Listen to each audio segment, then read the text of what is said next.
Thank you so much for joining us. Welcome, and we are just really honored that you have chosen to be here with us tonight. Tonight is about taking a moment to listen and reflect and hear from and learn from our guest speakers this evening, just as we spend some time processing and acknowledging just the horrific racial violence that occurred in Buffalo, New York over the weekend. Really just another tragic, senseless, explicit act of white supremacy and racism that cannot go ignored and untouched and unaddressed, certainly by this group.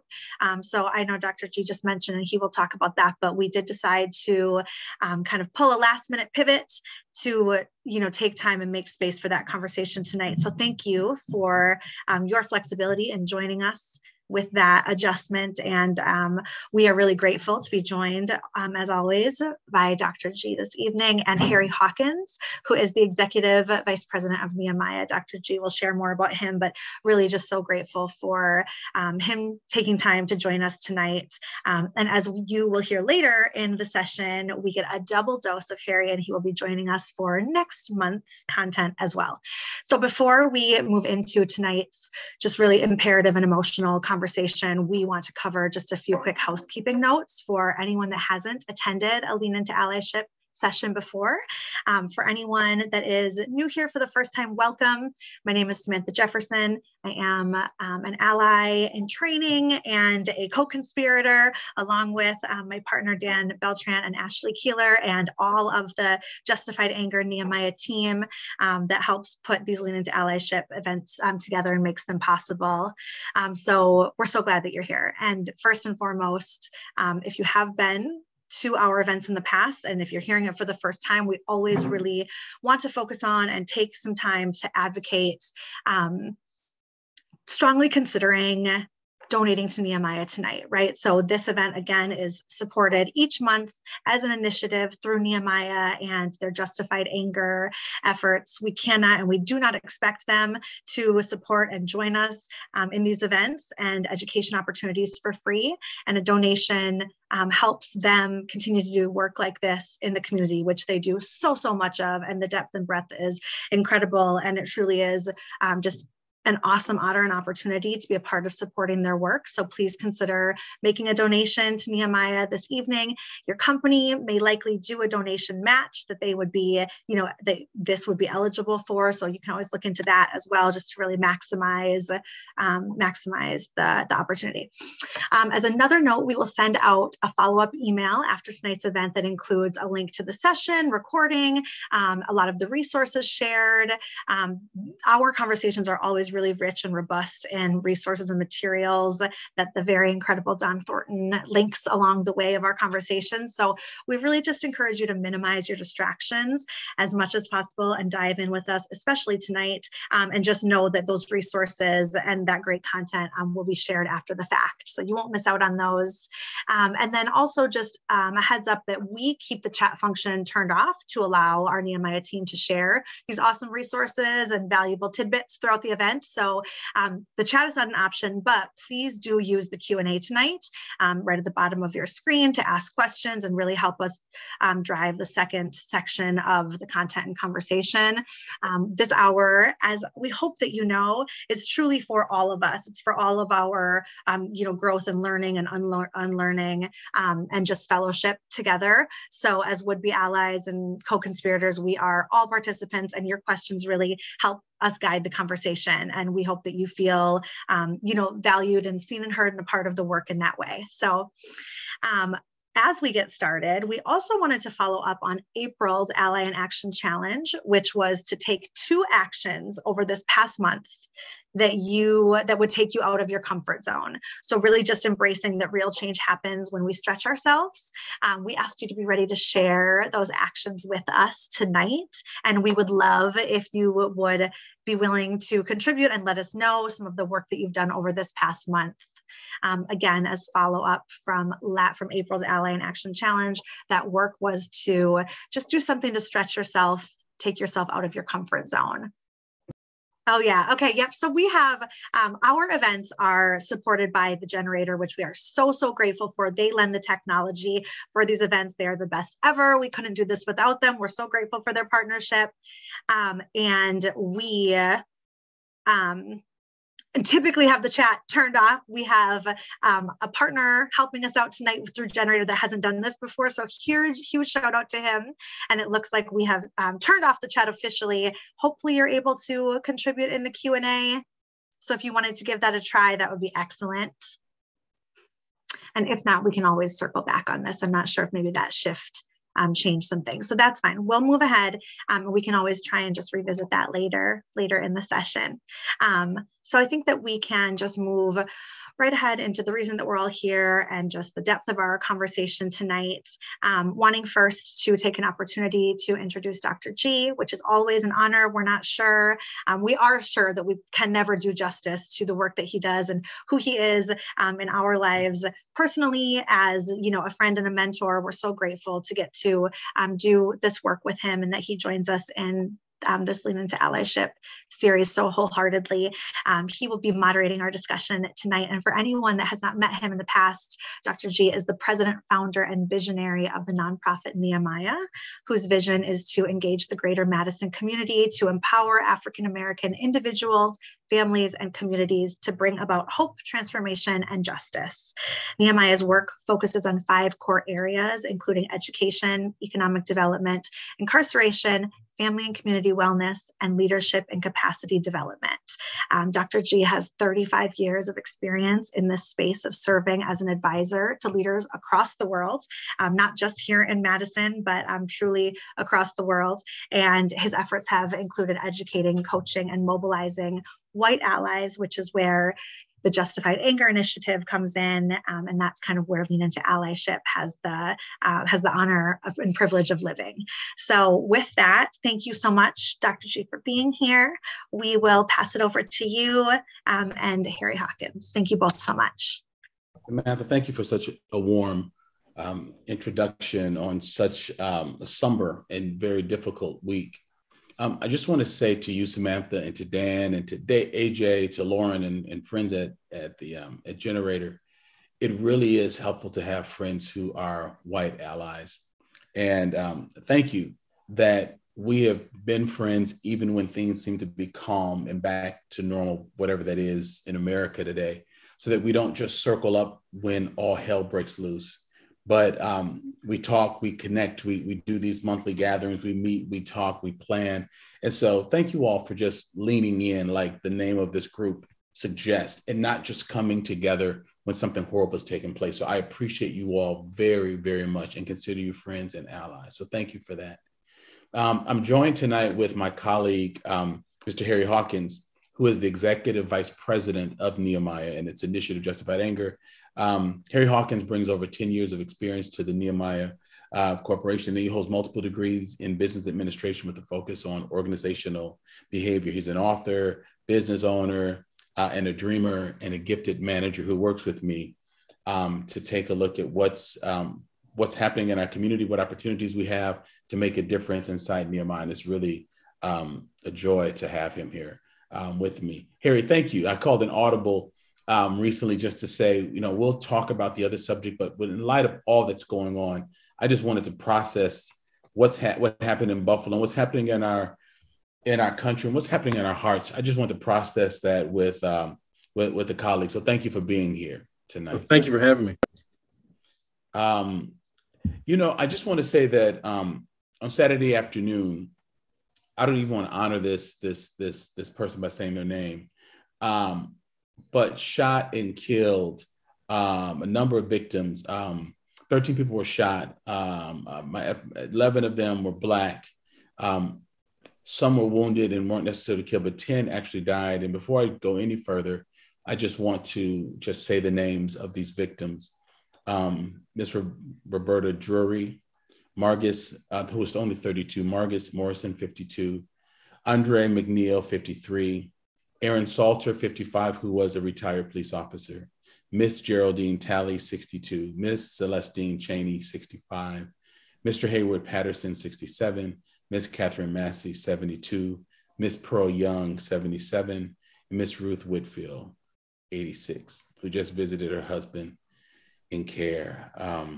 Man, Harry, what the hell?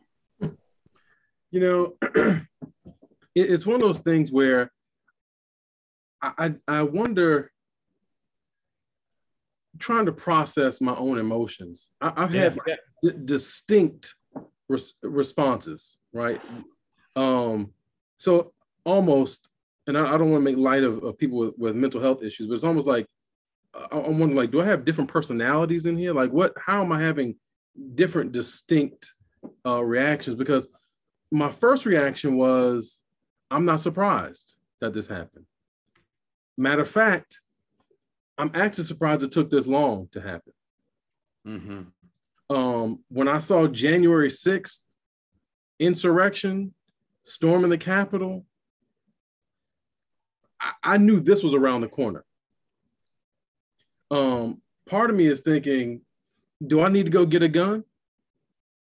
Right? Wow. No, I hear you. You know, because it's like, we got crazy people all over the place. And so I go to Woodman's. All I got is a bag of chips and a pizza box. That's not going to really protect me from a bullet.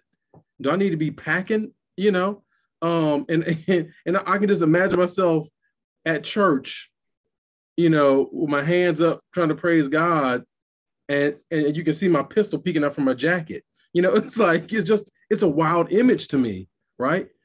And then I'm thinking about, what if that was my mom? I mean, we're talking about older Black women that just got shot trying to get some groceries. 60s, 70s, and 80s, Harry. Like, well, if that was my mom, I might have been MIA tonight. Like, we haven't seen him. He went dark, his cell phone and watch at home. He emptied his bank account, and we don't know where he's at. Right? He's on the hunt. And so it's like, and then all of that still leaves me with this deep sense of, I would say, abandonment is the best word I can use to put that together. Because thinking about having this, say that again. I said, please elaborate on that. Oh yeah. So because we're going to have a conversation. Think about how, preparing for this conversation. I know people are going to ask me, what should we do? How can we help? And I'm thinking, nothing's changed since George Floyd, right? I mean, my life hasn't changed since George Floyd. People protested, they made signs, they showed up to rallies, but I've watched people who donated in 2019, 2020, poof, disappear after the pandemic, and they got too tired of listening to bad news, right? We've seen people who are supposed to be, helping out a lot, just, I don't know where they are, right? And so when people ask me, what can we do? It's like, Black people have been answering this question for hundreds of years. Right.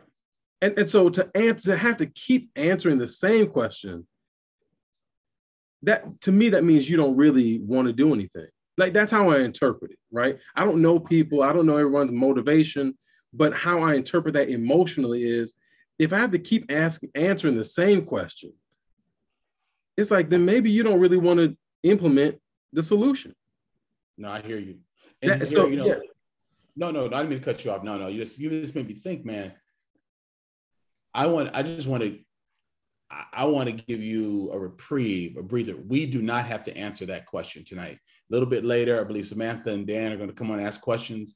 They can answer those questions for us as allies.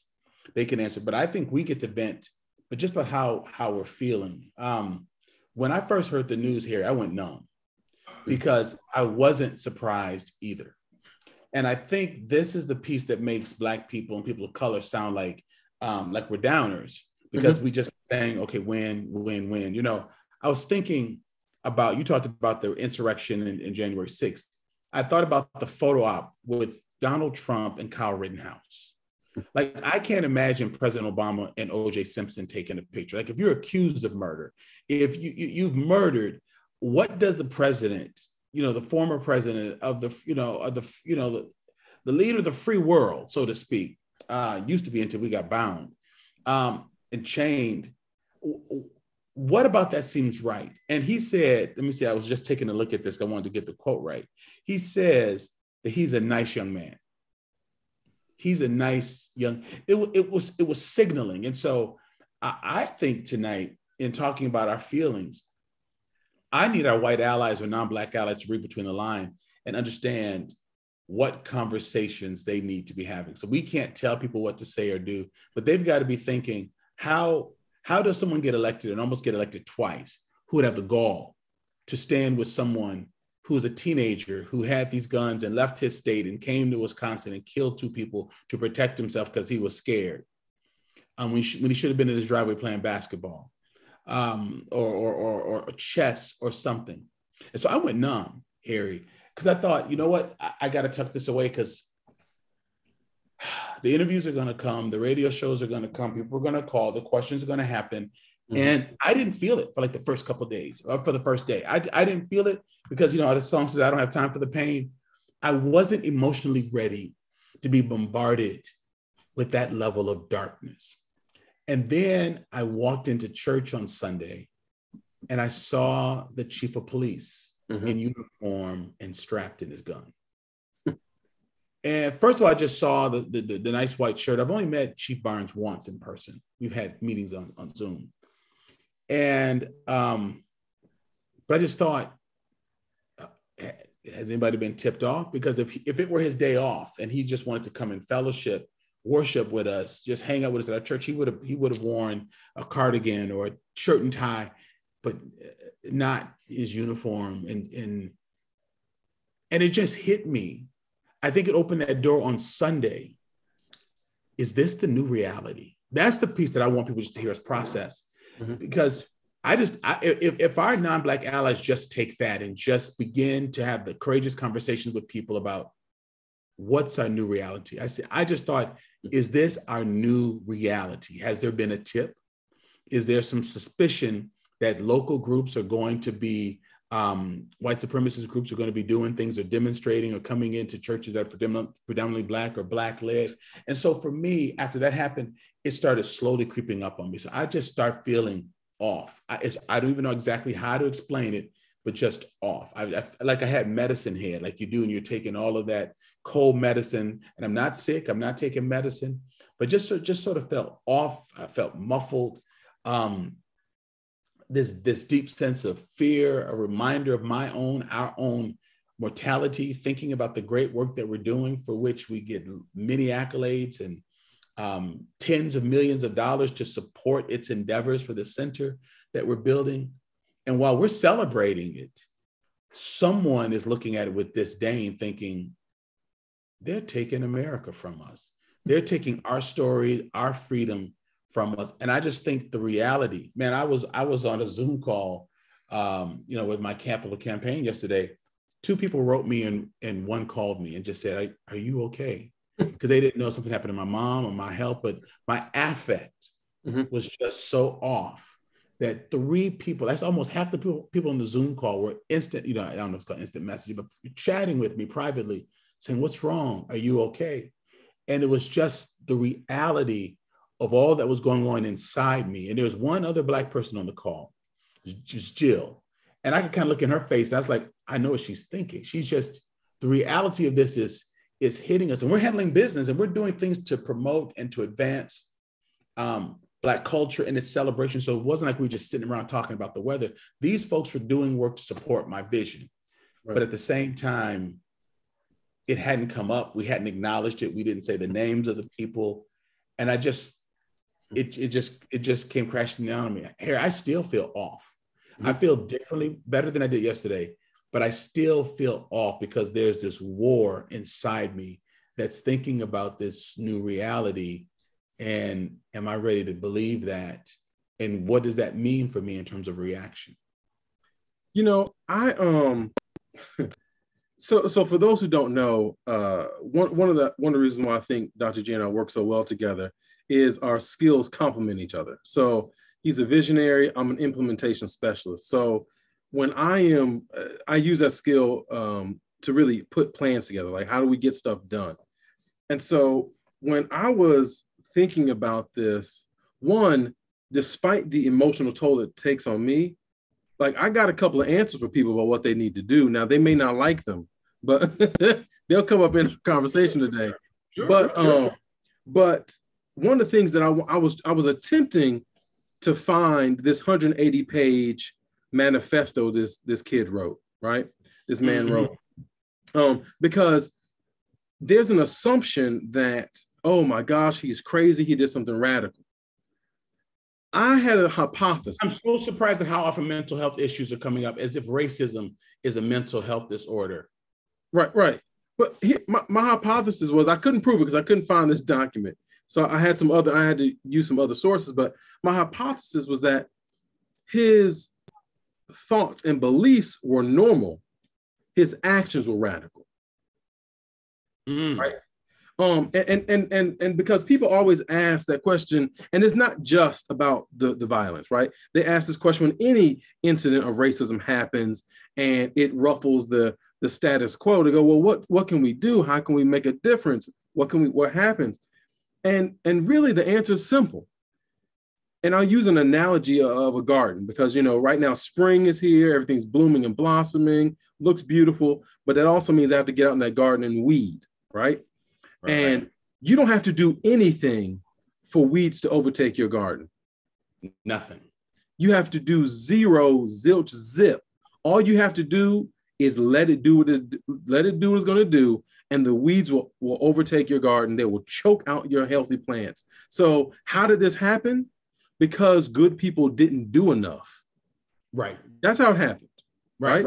And the thing about weeds is that the ones that are the most pernicious are the ones that grow close to the healthy plants.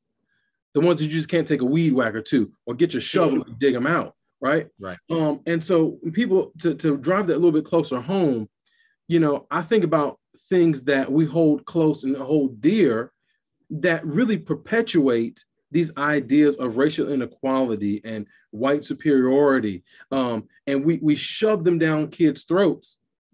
Right? Like The Great Gatsby. I hate that book. I hate that book, right? I hate that book because it has some of the most troubling racist tropes and ideas in it. And it's not even thinly veiled, right? It just says it outright. But this is required reading for almost every high school student, right? And so what happens, matter of fact, because I like to come with references, I got a quote I'm going to read for you from The Great Gatsby to tell you what I'm talking about, right? Civilization's going to pieces, broke out Tom violently.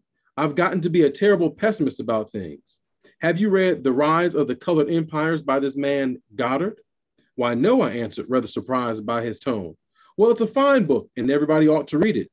The idea is if we don't look out, the white race will be utterly submerged. It's all scientific stuff. It's been proved, right? And it goes on from there. But he's talking about a real sociologist. He changed the man's name. It was Lothrop Stoddard, I believe. Yeah, Lothrop Stoddard is the real sociologist. And he calls him Goddard in the book, right? But the whole point was he wrote a whole book about how if white people don't start having more babies, y'all going to be replaced. So we talk about these ideas like the great, what do they call it? The great replacement or something like that. Like they're new. This has been going on since slaves got freed. Right. This has been going on before slavery ended. White people have been scared that if Black people get a hold of something, that we're going to treat white people like they treated us. And we haven't dealt with that, right? We haven't dealt with the fact that the heroes we venerate are also the ones who raped Black women, Jefferson, right? Yeah. So anyhow, and we can go on and on and on, which is why we have the whole Black History for a New Day course. But it's like we act like these ideas are new. Right. And it's like, no, these ideas aren't new. The bullets are new. Ideas are old, maybe older than the nation, right? And so for me, it's like, what do we do? Well, I tell you what we do, because I've watched how people in the Midwest particularly raise their white boys, and they do so without accountability. They do so with by changing the environment instead of giving the boys consequences and keeping them accountable. Right. So when they're in elementary school, we say, oh, well, we just want the kids to be kids. It's too young. They're too young to deal with this stuff. Then when they get to high school, we say, well, we don't want kids to feel bad about themselves. When they're in college, oh, well, boys will be boys. We don't want to ruin his future. When you get to the workplace, it's like, well, maybe you shouldn't be so sensitive. He apologized. We don't really want to. I mean, he's really a nice family guy. Right? It's like at no point do we say, hey, little white boy, just because you had a whim, because you had a desire, doesn't mean the world is your oyster. You can't just have and explore and do whatever you want to do. Right? So for me, it's like if you want to know what we need to do, one, you need to get out there and weed that garden, because what we've been doing is nothing. We need a real weed whacker. Yeah. Harry, you're right, because and when you're talking about weeds, you mean, are white people having the discussions about who is radicalizing young white males? Is anybody noticing Kyle Rittenhouse was a teenager? This guy was a teenager. Like, they're coming younger and younger. It used to be that these, were sort of folks who might look like, and I'm just using a stereotype generalization, older, maybe look they might be in a motorcycle gang or something, sort of have this rough look, bare arms, vest. These are young folks who look like they ought to be delivering your pizza or in freshman English. How are they so angry? Young boy, who has hurt you so bad? What have you been robbed of it? You had 2 prior attempts to do this, but you called it off. Then you live stream it because you got people cheering you on. And then think about this, Harry. He's got an audience. No one in that chamber orchestra is saying, echo chamber is saying, no, dude, don't do it. This is gonna hurt your mom. It's gonna hurt your dad. Mm-hmm. And why haven't we seen pictures of his parents? Now, I haven't been on the news today because I can't just keep watching all this kind of stuff. But I just imagine that if an 18-year-old Black person did that, you'd know what their parents look like. You know what their sister looked like. You'd have a picture of their bedroom. You'd have a mugshot of them looking sideways like this. He looks humane every time you see him. And people who listen to my podcast, because I had a rant about this. I don't want to repeat myself. I'm going to say this. BBC News called him, let me just remind myself what his last name is, Gendron. They called him Mr. Now, Catherine Massey is 72. They call her Catherine. Young is 77. They called her Pearl. Ruth Whitfield is 86. They call her Ruth. They called him in the BBC News Mr. Gendron. How long have Black people waited to be called Mr. and Mrs.? How does he get to be called Mr. at 18 years old after he killed 10 Black people, killed 11 of them, 10 or 11 of them, I'm getting the number mixed up, I'm sorry, but shot these folks in cold blood and gets dignified inside the, so I just wanted to plug this in so it doesn't die on me. And why aren't white people having a discussion about the radicalization of young white males? Where is it happening? Why is it happening? How is it happening? Because I'm not hearing anybody talk about that, because when it happens, people just say, these kids nowadays, they're on these Game Boys and they have so many mental health issues. Mattel, Atari, I don't know, I'm showing my age, whoever makes these Game Boys, you know what? They make them by the tens of millions, and we don't have tens of millions mass murders. These games ain't making these people crazy. These crazy folks, these nuts are making the game crazy. So to blame it on the video games, and to blame it on they were bullied and social media, why can't you say he has an evil heart and he learned it from someplace? He saw it, he heard, because if he didn't, he's 18. He lived in somebody's house. Nobody heard this. Nobody saw this. He didn't draw nothing. He didn't eat nothing. He didn't call anybody anything. He didn't tweet anything. Somebody saw this. But to your point, Mr. Hawkins, it's like boys will be boys. He's just trying to let himself out. This is a difficult time in America. He's trying to figure out his political views. And then others come in and say, well, you know what? This is what Trumpism is about. And this is the agenda of the Republicans. To which I say, wait, hold it. You then giving Democrats a pass as if there are no white supremacist Democrats. Some Democrats are married to Republicans. Some Democrats are wealthy and want some of the same things that that Republicans want. Some Democrats voted for Republicans. So, all right, he has mental health issues. He was bullied. He must be part of a Republican agenda, so that it never gets to be this evasive, pervasive system that keeps producing these radicalized young men. And that's what I want white people to talk about. I don't want people just to have me. Talk to me when I'm on the edge. I need my friends to be there when I need to vent. But the center I'm working on is creating venues for Black people to grow and share their culture. It is not to shut down white supremacists. Like, that's not the work that I'm designed to do. I'm not raising money for that. I don't know how to do that. They're not living in my neighborhoods, but they know somebody, they're related to somebody. And white folks have got to begin to ask themselves, why do we continue to raise these young boys, these young men who are shooting up playgrounds, shooting up schools, killing 10 people? Like, how do you even fathom that? And to something you said earlier, when we both said, Mr. Hawkins, we weren't shocked. I think the tough pill to swallow is that many of us, being Black people, believe that this is the wave of the future. This is the tip of the iceberg. For years, come on, you heard it. Black people were saying there's going to be a race war. These folks are thinking that we took their land. They're trying to keep us down with this stuff. They would think, that's the thought. We think, blood and soil, they're taking their land, right. And pretty soon they're buying up the ammunition, stuff is happening. People have been saying this for years, way before the pandemic. They were saying, you watch. And when this happened, Kyle Rittenhouse, they're like, see. Harry, how do you do this and not think that you're not going to get popped off? He did it, threw his weapons down, put his hands behind his head, didn't get roughed up, beat up. Hopefully this time they didn't take him to Arby's like they took Dylan Roof so that he can get something. Hopefully his ass straight to jail. But how do you think you can do that and not get shot while doing it? How do you think you can do that and plead innocent? How do you do that and not think that the whole world is going to turn on you?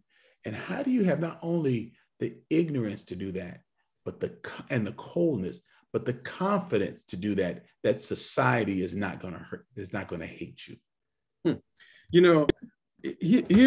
Here's a question that I ask myself: how do I do this work and not assume I'm going to get shot? How do I do this work and assume I'm not going to get shot? Harry, we're stupid if we don't ask ourselves that. And our friends are shocked when we say it. We have to actually ask ourselves that. Right. And here's how deep that question goes, right? Because I told you, like, I like making plans. I love a good plan. So a couple of years ago, my family were from the Atlanta area. I was taking my kids back down to Atlanta. And that night was when the young man who was shot in the Wendy's drive-thru, right?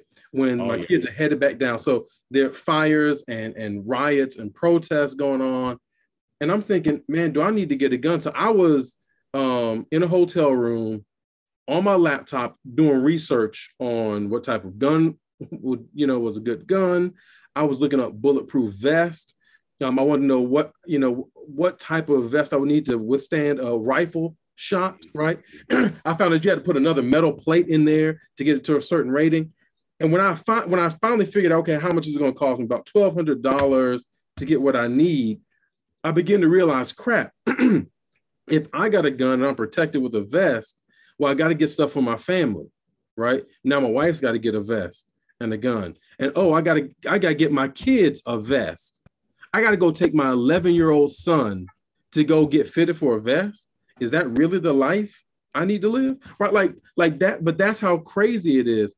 But here's the thing, because when you talk about, people having conversations about white supremacy, look, I feel like white people are lying to me right now. And I'll tell you why. And this is a little sneak peek into the DEI training, because Dr. Karen Reese and I are freaking amazing when it comes to coming up with solutions and creative stuff to do. Like, we're great at it, right? And I don't say that to my own horn. I know we're good at it. And I'll give you an example. So we'll have school districts who say, hey, we have an issue when we have a disciplinary problem, let's say it's a kid, there was a racial incident and people want to know what we did to the kid, but legally we can't share what happened. And they can't, right? If you're a school district, school principal, teacher, you can't share personal information about a minor without parental consent, right? And so I gave them a great example. I said, here's what you can do. I said, before you have an incident or after, so just make up some incidents and create a scenario. White kid uses the N-word and calls another, to address another student, calls another student the N-word. White kid says the N-word in a joke or in a song, right? Scenario A1, A2. I said, so create those scenarios, list out how you would handle that from a disciplinary standpoint, collect all those, and then give them to parents and have conversations about it. Talk to students about it. I said, because now what you get to do is have a conversation so people have some understanding of what your disciplinary process is, but because there's no kids, these are just hypotheticals, you're not breaking any laws. Not one, right? Not one school has taken me up on that. Not that I know of. Not one. So if you ask me a question, we want to do better in this area, but we're our hands are tied because of the law. And I say, here's a way to circumvent the law in an ethical manner, in a way that protects children, helps you hit your mission, and involves parents and students in a meaningful conversation, dialogue that allows you to build trust, and you don't do it. The only assumption I can make is that you really didn't want to do it in the first place. And you're asking us because you want us to rubber stamp. Yeah, there's no real viable option. And we affirm the fact that if you knew one, you do one. So since you don't, we pat you in the head and say, you're not insensitive or racist. You just have no option. So you get a free spin. Go home and enjoy your summer vacation. So we get asked that we can validate the professional impotence, right? Rather than doing something that's practical. So before we even get to guns and bullets and racism and extremism and radicalism, we can't even get white parents to pop the hit of back of their head, not condoning violence, figuratively speaking, when they say the N-word or they do something racist, right? Like we can't even get good response to basic things. So if you grow up in school and the entire 18 year or 12 years you're in school from K to 12, you see that you can, as a white male, harass, belittle, intimidate women, Black people, people who are different, who aren't white and male, and there's no or little repercussion. You get a wag, tell them you're sorry, and a stern talking to, and you're sent on your way. Then of course you get to 18 and you think that you can do whatever. And here's something that I think is disturbing, because white males buy into the idea of white male patriarchy as a power source, as a way to get what they want from life. And when they get there and they realize that they still can't, they've bought into these ideals and it won't deliver them what they want, then they begin to act out. And I got that from a Black sociologist. So if you want to know who that is, I can give you his YouTube channel. But you know what I'm saying? I mean, it's like, so you bought into a lie.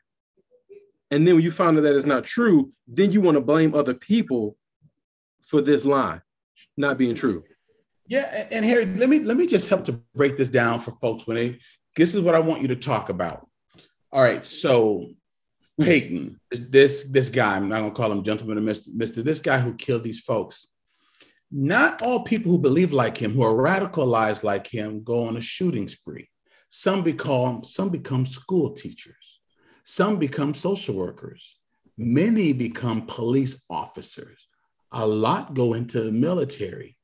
The mistake that white America makes, that Black people are not making, white America makes, is they think this fool is an anomaly. They think that he is the exception and not the rule. And while they're so busy denouncing him because it makes it go away, it is going to quickly multiply because it comes from a system How the hell do you become so entitled at 18 that you kill people from taking something from you? When I was 18, I couldn't tell my mama, this is my room. What mortgage have you paid? What bed did you purchase? Them boxers you wearing, that t-shirt you wearing, those socks, they're mine in my house. How can you stand here living under my roof and tell me what's yours? How the hell did America become you? Who gave it to you? Who did you steal it from? Who did you rape to get it? Who did you put away in Indian schools to get it? Who did you own and rape and try to break their spirits in order to dominate a culture? Who did you ban to slave quarters? The thought that you could be so full and so filled with lies that you believe that you have been so ripped off in America by marginalized people, that's a lot of anger. That's a lot of entitlement. And the ones who don't go on shooting sprees, they marry y'all's daughters and they raise your grandchildren. And so watch, don't listen to us when they're yelling and spewing off racist stuff. Don't. But you're watching it play out in other places, and they're perpetuating it and they're teaching it to other folks. This kind of seething hate cannot live in a vacuum. It's like a disease that's looking for a host, and they're looking for open minds. And so they're going to lash out at our communities. They're going to do those things, but you better know they're poisoning your community. You better know that they're poisoning your community. And so the courageous conversations that y'all have got to have is not just what's wrong with him. How do I protect my son from being radicalized? And don't be fooled. Young women are being radicalized too. We just haven't seen what that looks like. Or you might want to listen to my Reverend Laleda's open letter to Beth, because that's a way where white women have been radicalized. A lot of that is in human services and education and perceptions and being able to lord over Black families. But my thing here is we can't help you with this. Like, this is not a DEI discussion. Mass murder, white supremacy, that's not a DEI discussion. Like, discussion is numbers and how do you recruit better and how do you have better pipelines and how do you have recruitment strategies and incentives. Those things are DEI issues, goals and values and shared moral. Gunning down 11 people in cold blood, and you want me to talk to you about that? I'm telling you, I said this, come on. If somebody Black was doing that, the president would have the head of NAACP, Urban League, all these Black organizations, Black churches at the White House. What's going on in the community? Let's get more resources. Let's get some more free lunches. Let's get some more backpacks. Y'all need some shoes. Y'all need some gym shoes. Let's help people with their rent. They would want to figure out what white people is the president calling to the office, to the Oval Office. Who is the president calling about doing this? And I like the fact, Harry, that the president called it white supremacy. He's the first president probably to say that and state that. But where the president made me upset is when he said, we all just need to work together to create unity. And I said, we like who? Like those 10 people, those 11 people that got shot because they went to get produce to prepare their Sunday meal. We've been trying to work together for 400 years. And we would even have been fighting for it if folks had just left us in our own damn country and left us alone. Threw us in boats and sat us straddling, dying of diphtheria and all this kind of stuff, and bringing us across, the Atlantic. We need to, okay, help me to understand then, Mr. Biden, President Biden, I'm sorry, help me to understand, what do I do to help this situation? Do I tell Black people don't die? Go get fitted for vests like Harry's family is talking about doing? What should Miss Ruth Whitfield have done with her 86-year-old self? What should Miss Pearl have done in order to work together to do this? Because they're 86 and 77, so I can pretty much guarantee you they cleaned somebody white's house. They babysat somebody's white children. There might even been a wet nurse. They have worked to bring this together. They freaking live in Buffalo, New York. They have done something to contribute to this. No. This one's on white people. This one is on white people. President, you need to call out white people and say, we need to have a summit. And we need to talk about what the hell is going on with our young sons and this anger, and where are the parents. And the other thing is, I think the parents need to be arrested. I think somebody needs to go to jail with him. Parents need to be, when you're 17, you get weighed into adult court if you're Black. When you do this kind of stuff when you're 18, then your parents need to get waved into court with you, because somebody saw this. They need to pay a fine. They need to do something, but they don't. You had to have seen this. You had to have seen this.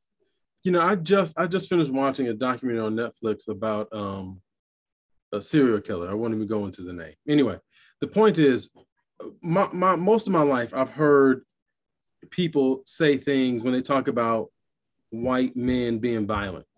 They go, "Oh gosh, he was just so nice. He was so normal, right? He was just like a regular guy." And I realized this weekend why Black History for a New Day is so important. It's because it takes those heroes that we have, that we've put on a pedestal in our American, creating like an American mythos, right? And it says, look, this person did some good things for our nation, but they also did some horrible things, right? Because if you, let's say I called it Thomas Jefferson. Okay, founding father and rapist. Hello. A rapist looks like, how's that working for you? A rapist looks like Thomas Jefferson, right? Like, okay, George Washington knew that if he kept his slaves in with him, they were going to be free. So he'd send them back home to the South to start the clock over, so they wouldn't be freed, right? Like, that takes a lot of work to send somebody back and forth just so they won't be in the free territory long enough to gain their freedom.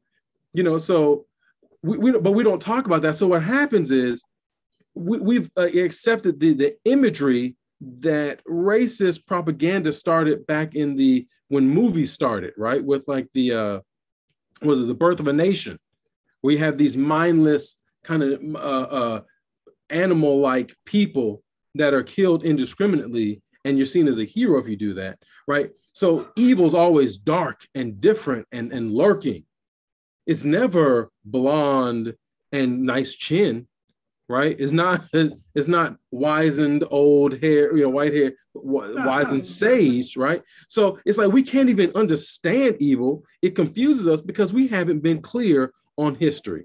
We haven't been clear about the things that people have done that have been beneficial and detrimental to our society even today. And so it just amazes me that we sit here and twiddle our thumbs like, how did this happen? How did this happen? I just don't understand. How do we know? How do we see?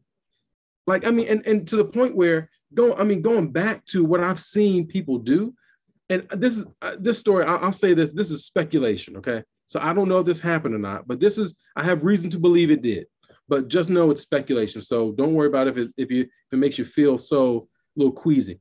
But I have a next door neighbor. They have two little boys, kindergarten age, I think preschool and under. Every now and then, the sugar maple tree we have in our yard drops a branch, right? And 2 times it's dropped a branch in my yard, squarely in my yard. Now, when we first moved in, we asked the mother, we don't want your kids playing on my yard, because she and her 2 boys were running down our hill. And when we told her about it, she said, oh, they just love the hill so much. There are multiple parks within a block of us. And even if there weren't, it's not your hill, right? Anyway, so 2 sticks dropped. The first time it happened, I said, oh, I saw it. I said, it's in my yard. I'll get it before I do grass. I went out to cut grass. Stick is gone. Thinking, that's odd. I'm like, somebody picked it up for me or what? But I was wondering, like, did the neighbors pick it up because they didn't want the kids playing with it? Well, recently another one fell, right? And this time it wasn't gone, but it was just moved further into my yard. And I'm like, so you mean to tell me that instead of disciplining your children to honor my request to stay out of my yard, to show some dignity and value and worth for the homeowners that live next door to you, you decide to come into my yard and move the stick so your boys wouldn't be tempted? That's why we have this problem in America, because instead of instilling good values, we move the sticks. Well, what was she wearing before he raped her? Oh, well, I mean, but did he say he was sorry though? Maybe you should, you know what I'm saying? Like we keep moving the sticks. The stick ain't the problem. Right. No. Yes. No, you're right. You are. Oh, my goodness. Folks have got to be having some courageous conversations about what's happening here, because all of this goes on in white men as a whole aren't going to be seen as menacing. I was recording a podcast episode today, talking with a gentleman, one of the highest ranking Black officials in his institution. He works in the Institution of Higher Learning, one of the most visible and high ranking. But he said he walked into a business place. He's wearing a suit, a bow tie. You don't see him without it. And he said this woman clenched her purse. Like, how many purse snatchers wear Italian suits and bow ties? Like, his bow tie cost more than her suit, her shoes, and her purse. Or he and I talked about the fact that when we walk out of a restaurant to a parking lot or from a store, if I'm walking in the same direction as a white woman, I grab my fob and I push it so that everybody sees my car go off, so that nobody thinks I'm following her to her car, because somebody might have heard in the news a long time ago that something happened to a Black person that might seem menacing. Nobody's afraid to have a white man walk in the same direction. Never seen as menacing, with all the rapes, all of the things that have taken place, all the murders, all the shootings. There's crime and stuff that's happening in our inner city, but I'm just trying to think the last time I read in the paper about a Black person, 18, going and killing 10, 11 white people in their neighborhoods. It would be a national outcry. A race war would break out. That man would be tarred and feathered. His parents would be dragged out. It would be mayhem.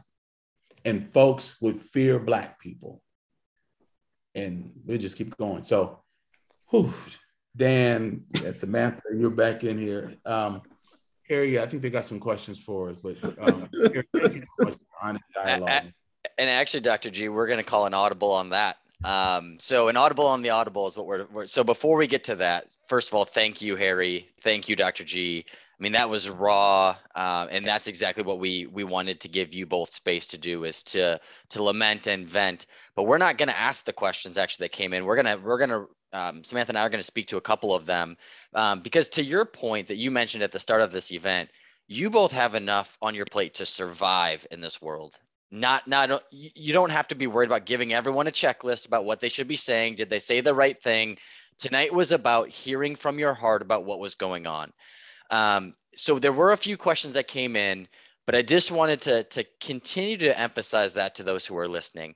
The first thing of what not to do is to immediately go to your Black colleagues or Black friends and ask them what you should do. Talk to those in your center of influence who are white, whether it's your organization, whether it's your family and friends. Process this with them while supporting the Black friends in the community around you.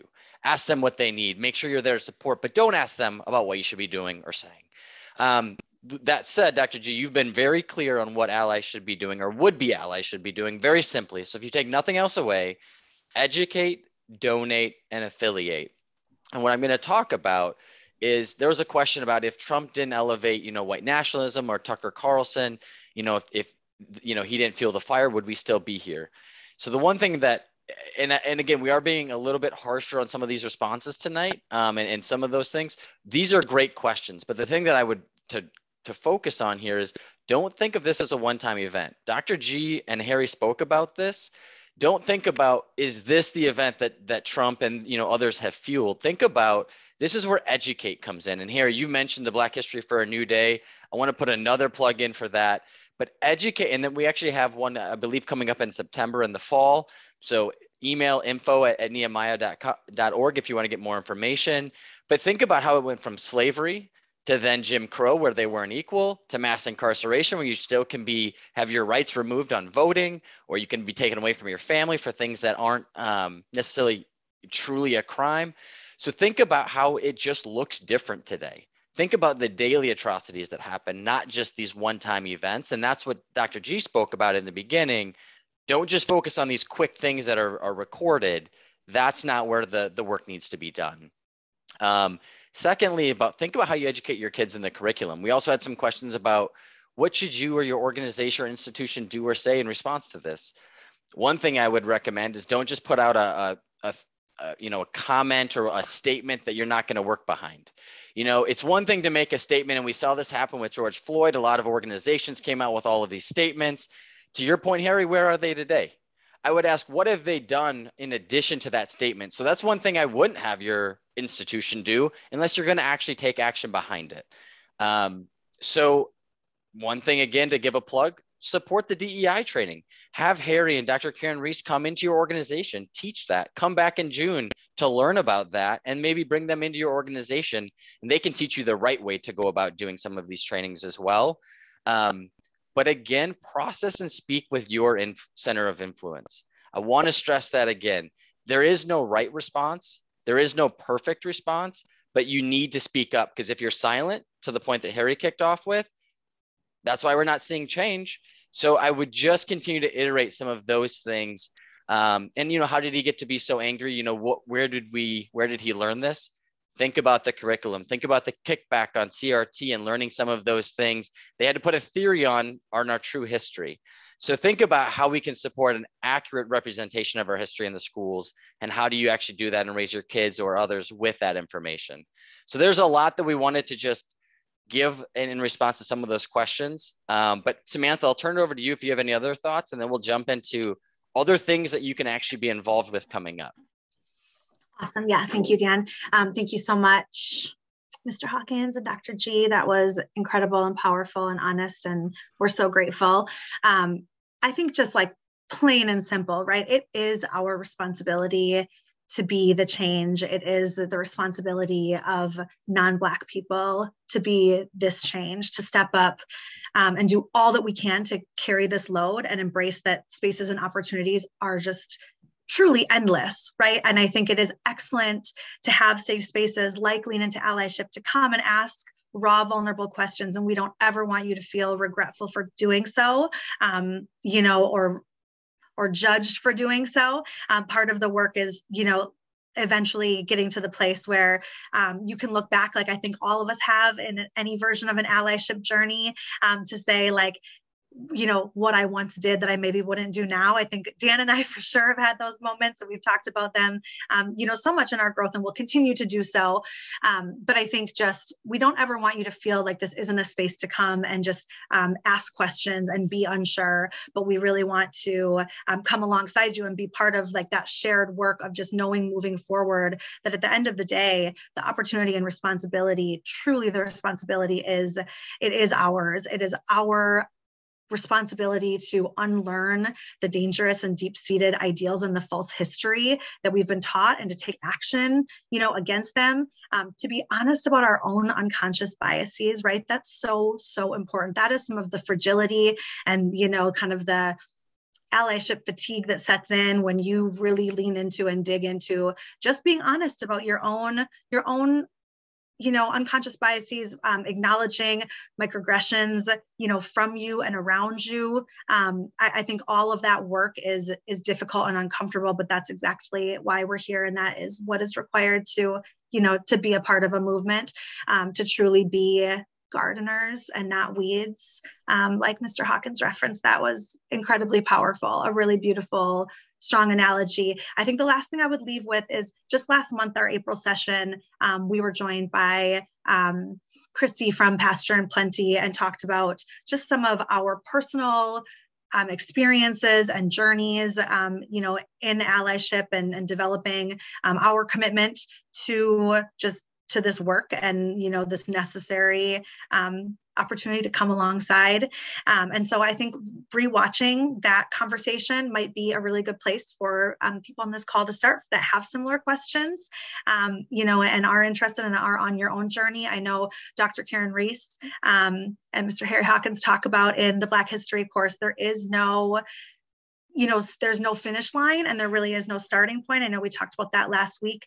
That was probably one of the most powerful lessons taken from Black History for a New Day from me, in addition to the true history and unlearning that took place, but just that concept that it doesn't matter where we are all starting and there is no finish line. You just start where you arrive and you keep doing the work.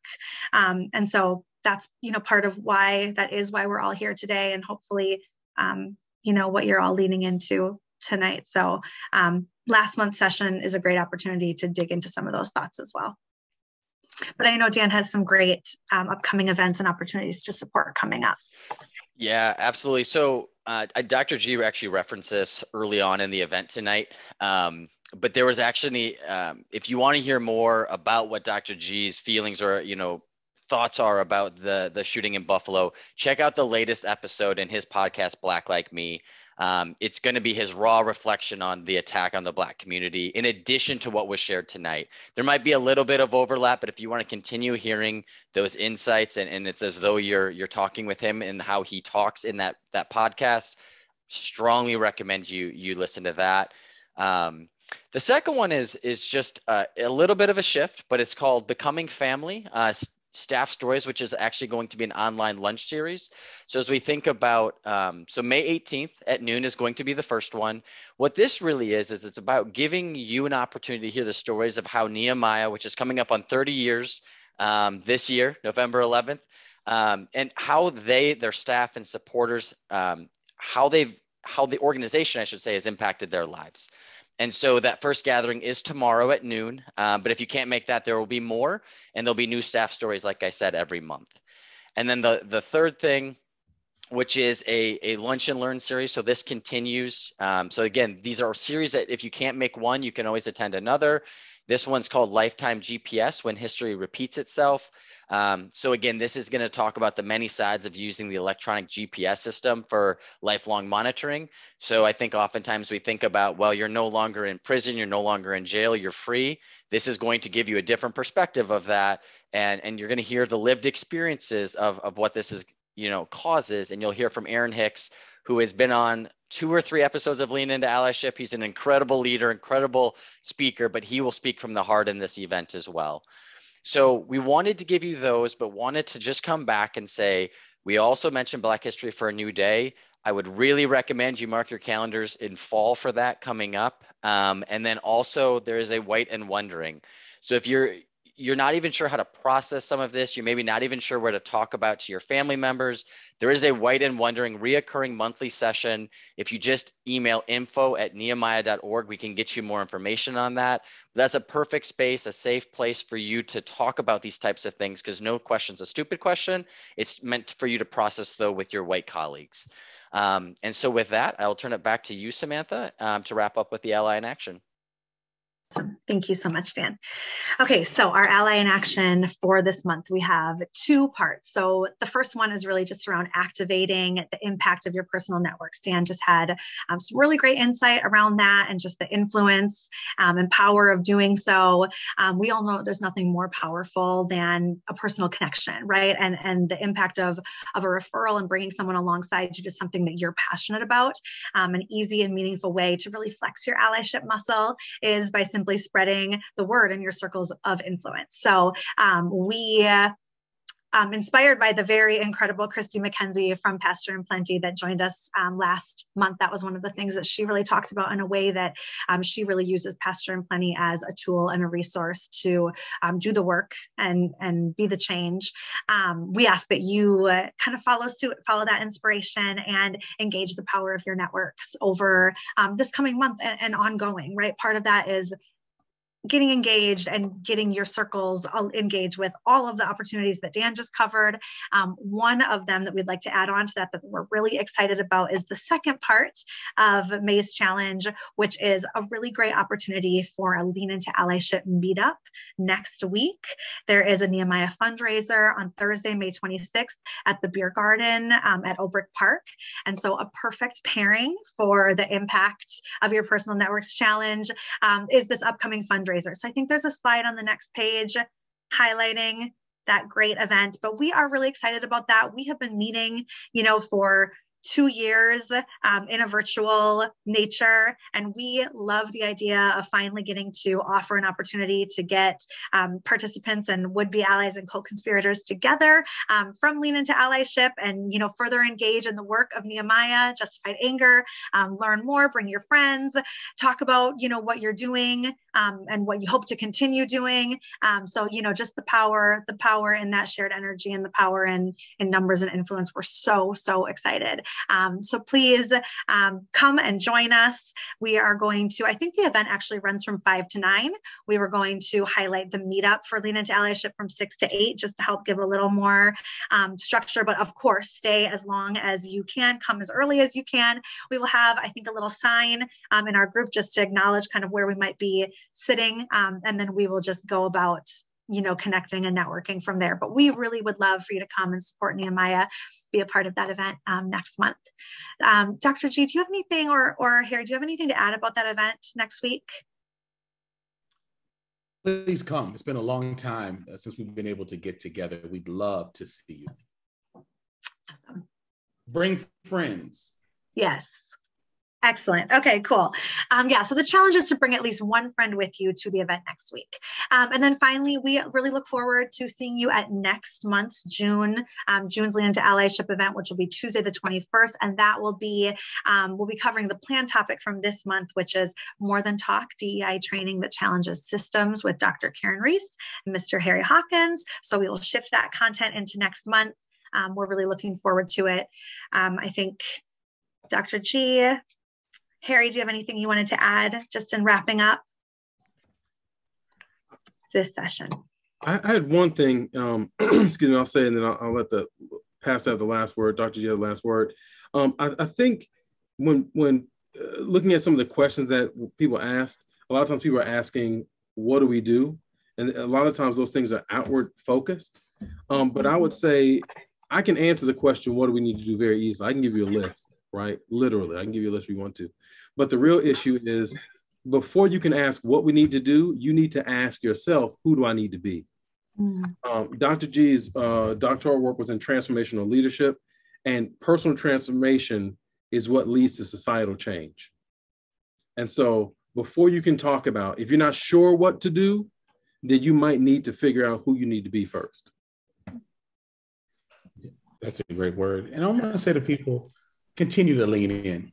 I wanted to talk about this topic tonight because I knew if we brought this up, we'd have so many more folks. Our numbers today probably were triple what we normally have, because people think we ride off into the sunset because it's fixed, it's finished. Chauvin has gone to prison, and we have monuments to George Floyd's remembrance. So we're okay. Don't just lean in when shit hits the fan. Lean in so that shit doesn't hit the fan. And then when it does hit it, we have built relationships and trust so we can wipe it off and keep going. This isn't like a police officer saying that they're upholding justice. This isn't like 3 men saying, well, he was running in our neighborhood. We thought he was coming to do some crime. This man drove 3 hours from his own home looking for Black people in the community in a Black spot. Before I even knew what was going on, when I just saw there was a shooting, I sent it to Kevin Ivanko, one of my friends, one of my colleagues. He said, oh, that's an historically, because he grew up in Buffalo. That's the Black neighborhood. That's the historic Black neighborhood. So I thought, oh no, because I just heard it was a shooting. I just wanted him to know. But when he told me that, and then it started unfolding what it really was, people from that area knew what that area was. So something's going on where it's not, well, we were just in the line of duty, or we thought we were threatened. He went and found them. So something is shifting. And if we don't shift with it, this new normal is going to be really ugly. We have now, and we need to change. So take a deep look inside yourself, like what Mr. Hawkins said, who do you want to be? And then also take a history class to understand, how did we get here? How did we get here? And if you want more information, listen to the old episodes. There's good information, great speakers. My link is in here for my podcast. Just keep them, just immersing yourself in knowledge and information, educate so that you can donate and affiliate. Excellent. Thank you. Thank you so much, Dr. G. Mr. Harry Hawkins, thank you so much for joining us. We are excited to get to connect with you both again next month. To everyone on the call, the 145 plus participants that we had joining us tonight, thank you for spending your evening with us. We hope that you had an opportunity to dig in and, take away some actions, and personal commitments moving forward. We hope to see you next week, and we look forward to connecting with you next month.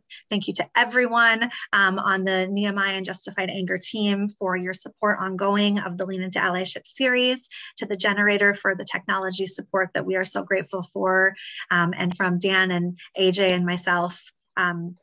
It's truly such an honor to be a part of this work, and we look forward to seeing you again next month. Thank you very much.